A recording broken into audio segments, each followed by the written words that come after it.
అమెరికాలో విదేశీ ఐటీ నిపుణులు ముఖ్యంగా భారతీయులు ఎంతగానో ఎదురుచూసే H1B వీసాల విషయంలో ట్రంప్ ప్రభుత్వానికి గట్టి ఎదురుదెబ్బ తగిలింది.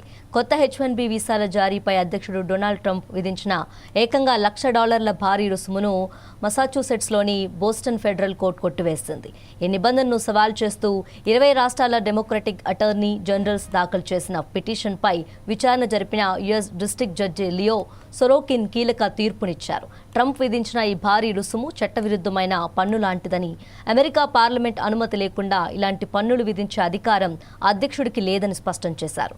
State department, US citizenship and immigration services ఈ రుసుమును వసూలు చేయకూడదని ఆదేశించారు.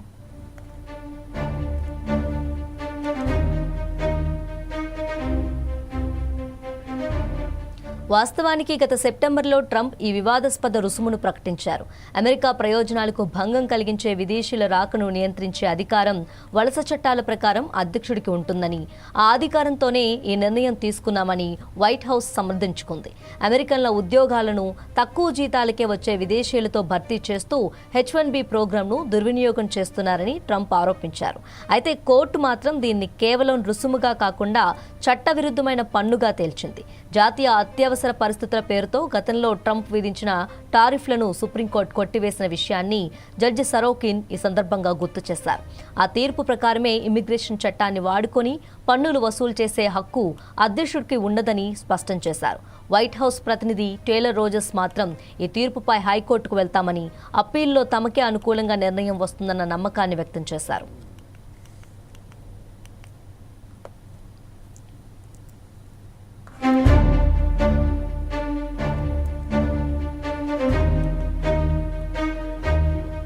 ఇక అమెరికా ఏటా 65,000 సాధారణ H1B వీసాలతో పాటు ఉన్నత చదువులు చదివిన వారి కోసం మరో 20,000 వీసాలను అందిస్తుంది.